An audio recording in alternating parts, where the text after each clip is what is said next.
दोस्तों, मैं मोहम्मद मखदूम अली और आप देख रहे हैं स्ट्रेट न्यूज़। दोस्तों, कांग्रेस लीडर ख्वाजा बिलाल ने एमआईएम पार्टी को तनकीद का निशाना बनाते हुए कहा है कि जब से मुस्तफ़ाबाद में आपके कदम पड़े हैं तभी से मुस्तफ़ाबाद का नाम चेंज करने की बातें उठ रही हैं। मुस्तफ़ाबाद का नाम चेंज करके शिव विहार रखने वाले हैं और वहां पर जाकर बीजेपी को कामयाब करने के ज़िम्मेदार आप ही हैं।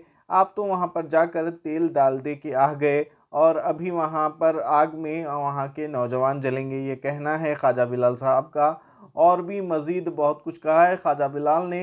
इस वीडियो में काफ़ी बड़े एलिगेशंस लगाए हैं इमाम पार्टी और असदुद्दीन ओवैसी साहब और अकबरुद्दीन ओवैसी साहब के ऊपर। तो आइए देखते हैं ये वीडियो। लेकिन उससे पहले, अगर आप लोग मेरे चैनल पर नए हो तो प्लीज़ मेरे चैनल को सब्सक्राइब कर दो और वीडियो अच्छा लगे तो लाइक एंड शेयर ज़रूर कर देना। आप तो गए इलेक्शन लड़के मुस्तफ़ाबाद से वापस आ गए, भारतीय जनता पार्टी को जिता के आ गए। जब से आपके मुबारक खत्म मुबारक मुस्तफ़ाबाद की सरजमी पे पड़े, बीजेपी जीतने के बाद पहला प्रपोजल उनका मुस्तफ़ाबाद का नाम तब्दील करके शिव विहार नाम रखने के लिए जो है प्रपोजल भारतीय जनता पार्टी का एमएलए दिया।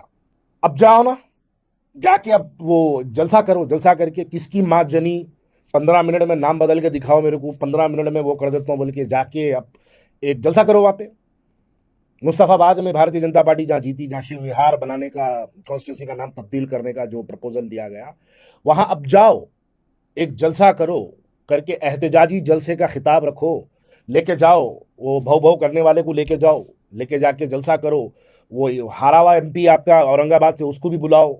वो एक नोटा से कम वोटा लिया था देखो आपका यूपी का सदर, उसको भी बुलाओ वहां पे मुस्तफाबाद में, उसको भी बुला के वहां पे जलसा करो, एक करके बोलो किसकी माँ जनी यहाँ का नाम बदलेंगे देखेंगे हम बोल के बोलो।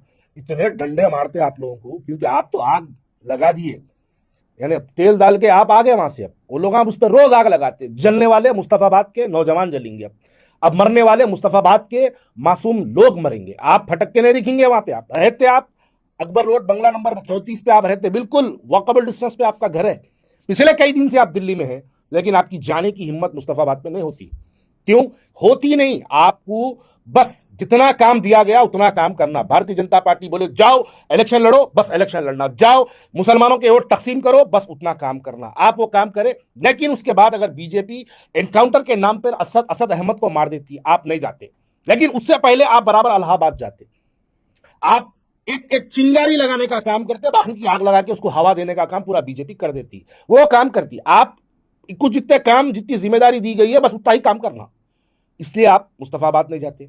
मैं बार बार ये बात बोलता रहा, शाहीन बाग में गोलियां लगी बच्चों को, हमारी औरतों पर पानी मारा गया, आप नहीं गए, लेकिन इलेक्शन में जाके आप एक मुस्लिम कैंडिडेट को हराए।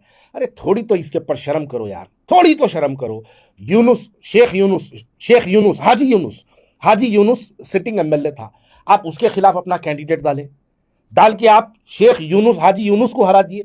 हाजी यूनुस को हरा के बीजेपी जिता दी। जिस दिन से बीजेपी वहां से जीती, वहां से आप देखिए मुसलमानों के खिलाफ कैसे कैसे बयानात जारी कर रहे हैं। अब जाओ ना भाई, अब जाके वहां पर एहतजाज दर्ज कराओ ना, अब जाओ ना, जाके वहां पर अपनी तकरीरें करो ना, जाओ जाके वहां मुसलमानों को बोलो तेरा मेरा रिश्ता क्या, पूछो जाके मुसलमानों से। वहां पे आप, वहां का मुसलमान कुछ ही दिन में जान गया आपको कि आप क्या मकसद से वहां पे आए थे, क्या आपका मकसद था, आप किस मंसूबा लेके आए थे। 5-7 दिन के अंदर मुसलमान समझ गया आपको। लेकिन कुछ बेवकूफ मुसलमान हैं जो आपको एक अजीब तस्वीर आपकी पूरे हिंदुस्तान में बनाई गई, ये गलत। अब जाओ जाके वहां पर बोलो। अब देखो, ये नहीं, आने वाले और 4 साल में देखो आप कितना जुल्म सितम होगा, कितने मुस्तफाबाद और उकला के लोगों के ऊपर कितने जुल्म सितम किए जाएंगे, आप कुछ दिन में देखेंगे। लेकिन साथ ही साथ ये भी देखो कि ये जो लोग मुस्लिम क़यादत का नारा लगाते हैं, ये लोग कहां थे, ये लोग कहां पर है, ये लोग आपके मुश्किल वक्त में क्यों आपके दरमियान में नहीं ठहरते। हमको लड़ना, हमारी लड़ाई खुद की लड़ाई है, हम लड़ते आए, आज से नहीं, जंग बदर की तारीख से लेकर रोज महशर तक, कयामत तक मुसलमान अपने बल पे लड़ता है, लड़ता रहेगा। ऐसे कोई दो कौड़ी के लोगों की जरूरत नहीं है मुसलमानों को। मुसलमान अपनी लड़ाई अपने दम पर, अल्लाह पे भरोसा कर कर मुसलमान अपनी लड़ाई लड़ता। लेकिन मुसलमानों के जज्बात को, ईमान को गलत इस्तेमाल करना, ये कुछ हमारे अपने लोगों की, उनकी ड्यूटी है, इनका काम है, इनकी जिम्मेदारी है। जो आखाएं इनकी जिम्मेदारी दिए, वो आखाओं के हुक्म की ताबील करना। इनका आखा कौन?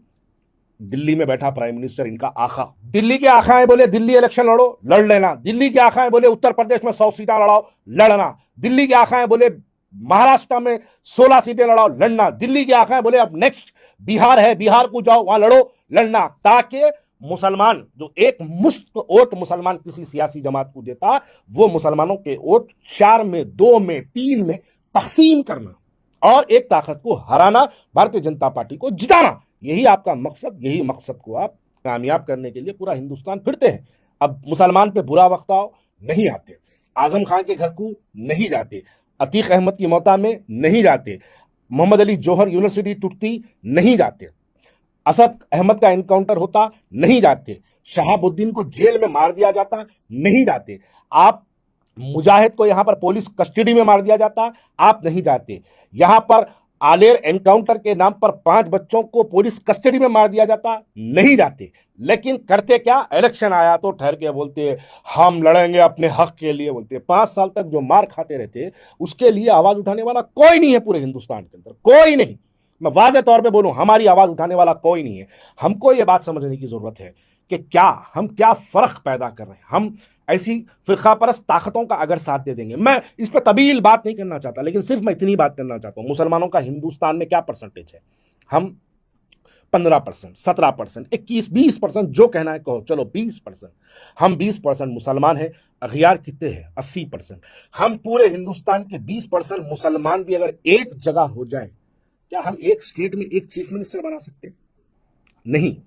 हम 2-4 यहाँ वहाँ 2-4 एमएलए जिताने से हमारी सियासी ताकत नहीं मिलेगी। लेकिन मुसलमान अगर किसी एक पार्टी के साथ चले और उस पार्टी को ताकत दे, जो पार्टी हिंदुस्तान का वजीर आजम बदलने की अगर ताकत रखती है, हम उसका अगर साथ दें, तो आने वाला वक्त मुसलमानों का, सही सियासी मुस्तकबिल मुसलमानों का जाहिर होगा। जब ये 14 दिन बाकी है रमज़ान को, तो मैं ये तसव्वुर कर रहा था कि कई मसाजिदों से रमज़ान की अज़मतें, रमज़ान की अहमियतें और जो पिछले रमज़ान में हमसे जो गलतियाँ हुई, उस गलतियों का सुधार के लिए हमारे उलमाए मशाखीन, हमारे महज़िब हज़रात, हमारे क़ायदीन, हमारे रहनुमा, हमारे सोशल एक्टिविस्ट जो हमारी कम्युनिटी को अपलिफ्टमेंट देखना चाहते हैं, वो लोग, मैं समझ रहा था कि रमज़ान पे आने पर पिछले रमज़ान में जो गलतियां हमने की है, उस गलतियों को सुधारने के लिए कुछ बोला जाएगा। लेकिन देखने में ये आता है कि पिछले रमज़ान में हम रमज़ान एक्सपो के नाम पर जो हैदराबाद में बेहयाई का जो मुजाहरा हुआ है,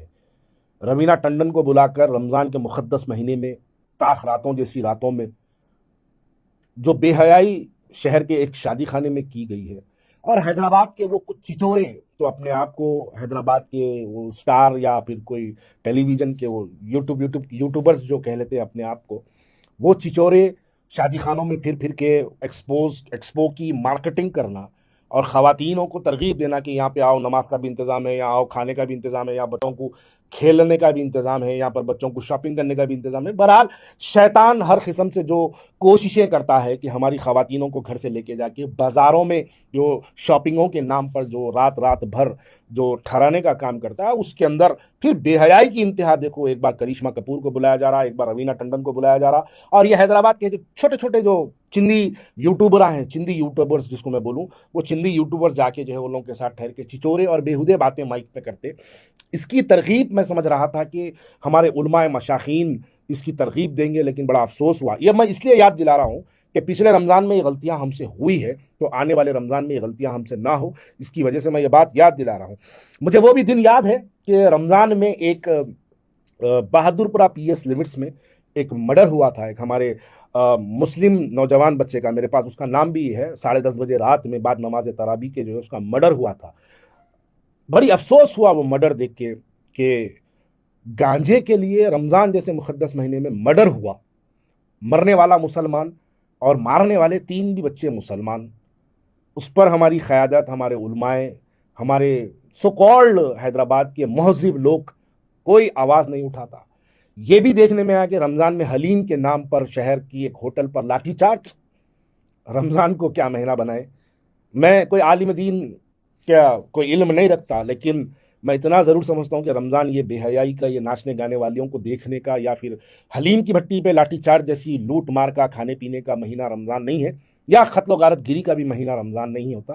तो मैं उलमाए मशाखीन से और तमाम मसाजिदों के इमामों से, क्योंकि और आने वाले अभी 2 हफ्ते रमज़ान के, 2 जुमे और रमज़ान के बाकी है, तो इन 2 जुमों में कौम के नौजवानों को रमज़ान के महीने का तक़द्दुस, रमज़ान के महीने की अज़मत और रमज़ान के महीने की अहमियत, और रमज़ान के महीने के अंदर मुसलमान का क्या मिजाज होना चाहिए, ये मिजाज की तरबियत मैं समझता हूँ कि उलमाए मशाखीन को और तमाम उन सोशल एक्टिविस्ट को और क़यादत को और मुस्लिम कायदीन को और सो कॉल्ड जर्नलिस्टों को, सो कॉल्ड रिपोर्टर्स को।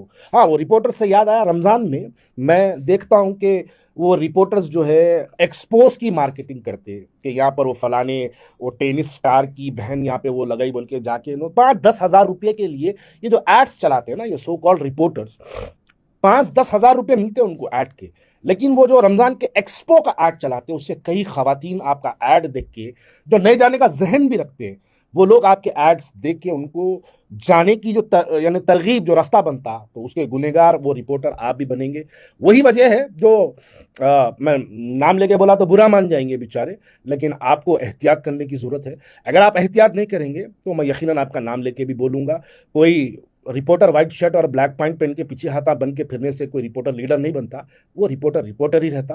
तो मैं आपको अदबन, बड़ी मोहब्बत से आपको मैं जो है बोल रहा हूँ कि ये रमज़ान के एक्सपोज की 200-500 रुपये के एड्स के खातिर आप कौम को गलत इश्तेहारात, गलत एड्स बताओ मत मेरे भाई। उससे नुकसान पूरी कौम का होगा, पूरी मिल्लत का होगा। आप तो 200-500 रुपये कमा लेंगे ऐड के नाम पे, लेकिन वो जो गुनाहें हैं, वो गुनाहें जो है आपके खाते में ज़रूर लिखे जाएंगे, क्योंकि वो गुनाह में शिरकतदार यानी जाने वाला जितना गुनहगार है, तो रास्ता बताने वाला भी उतना ही गुनहगार होता। तो आपसे गुजारिश है कि आप इसे एहतियात करिए।